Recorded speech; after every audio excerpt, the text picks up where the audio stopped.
We're here at the launch of Science Gallery Bengaluru's latest exhibition, Sci560, which brings together the city's rich history along with its vibrant culture and seeks to highlight how the scientific past has shaped its present and will influence its future.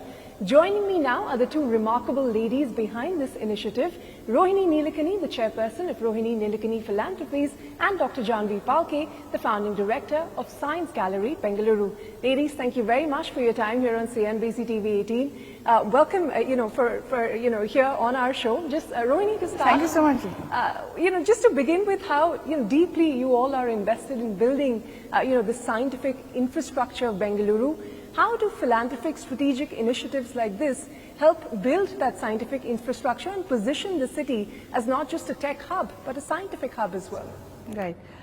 Actually, well, 300-400 years of history to already prove that Bengaluru is the science capital of India. So philanthropy must now add to it, so that in the future we have even more public institutions like our Science Gallery Bengaluru, which Jahnavi will talk about, but came about because of the state government. And the state government put in the first capital and brought in private wealth, asked philanthropists like Kiran Mazumdar-Shaw to lead this, and then Chris Gopalakrishnan and myself came in, and we were very lucky to have Dr. Jahnavi Phalkey, who fleshed out the idea and brought this marvelous space together. So it's the role of everybody. It was first the Sarkar, then the Samaj came in through private wealth, and we are really hoping that the bazaar representatives, whom your channel represents, will also come in to support more and more public institutions for science and technology in Bengaluru. Well, we do hope that message goes out. But Jahnavi, just to quickly give our viewers a glimpse of the messaging with the Sci560 that you're looking to bring about. 560, of course, is the pin code of Bengaluru. But tell us what you want to highlight through this exhibition. This exhibition is exceptional for us in that it is the most historical exhibition we've done so far, and probably will. It is at the heart carrying two ambitions, that of Rohini's, where she has been pushing to build a relationship between the citizens of the city and the research that has been carried out in the city, especially in the long 20th century. And another ambition from the institutions of the city, who we have worked with very closely, and the pandemic sort of, stopped the plan to have a city-wide science festival, and we had Professor Rajesh Gopakumar from the International Center for Theoretical Sciences, Professor Mukund Thattai from the National Center for Biological Sciences, and myself led this effort to create this festival. We used to, in fact, we used to in fact call it the Jaipur Lit Fest for Science, but in Bangalore, and we even reach out to teamworks, etc. But the pandemic, as I said, laid rest to that plan, and then after that, it was Rohini who came back and said, no, we must do something about this, so can we jumpstart the process again? And so this is the first step towards that plan, to build a long-term relationship between the citizens of the city and the research that is carried out here. Bangalore is special in different ways. In fact, the first line in our curatorial note says that Bangalore is today India's most recognized military industrial academic complex. And many of us don't reflect on it enough as to how entangled these three things are and how layered Bangalore's history is, starting right with electrification, carrying Asia's first electrified street, to the first research organization of the country in the Indian Institute of Science, which was established here, to the sort of very modern outlook of the Maharajas of Mysore, and the very interesting divans in the long 20th century who allowed for projects to grow here, including the building of aircraft, the efforts to bring automobiles, the effort to do research in various domains, and of course most recently, what we know the city for is the country's success in information technology, biotechnology and space. And the city then in many ways carries the ambitions of the country. This is a symbol of the new India. And ours is one small effort to unpack why we might think of Bangalore in that context. Well, that's beautifully put. The city of Bengaluru carrying the ambitions of the country. So let me just take that forward with you, Rohini, because initiatives like this, how do they support the scientific entrepreneurship of a city like Bangalore, holding a lot of potential, holding a lot of promise to solve for the problems of the 21st century.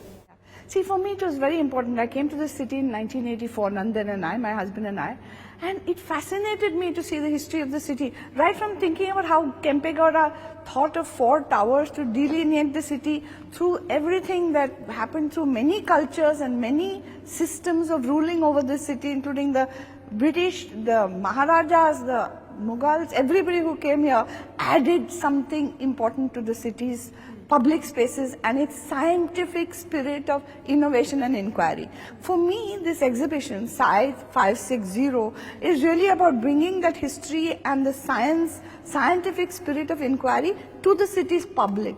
I think it's very important that science comes out of these institutions which are dotting the city into public spaces, where especially our youth can get very inspired, feel very proud of the city, be very curious about what is happening behind the walls of these 10, 15, 20 organizations that have been pioneering in science for the last 200 years, and get involved. That's what this exhibition is about, to spark their imagination. And as we know, when young people get involved in science, they get also interested in innovation.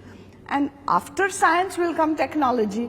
So the technological approaches we need to solve today's very complex problems begin with scientific curiosity.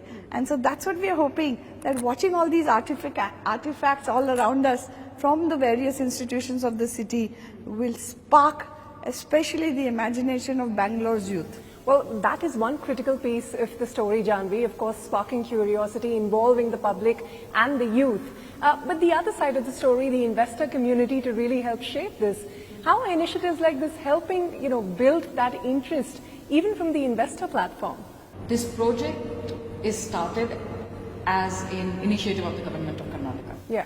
Right, which then brought in philanthropy, and we are incredibly lucky in that the government grant was matched by philanthropy. So Kiran Mazumdar Shaw, Rohini Nilekani and Chris Gopalakrishnan have matched the government grant. Yeah.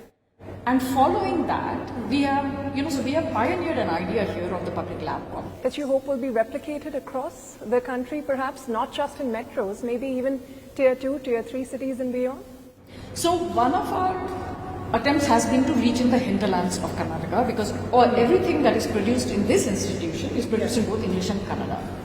So we've reduced barriers to entry in that way, that we produce material which can be taken through government colleges, through the Department of Education, the Department of Higher Education and the public library system in the government of Karnataka, all of which work rather well into the hinterlands.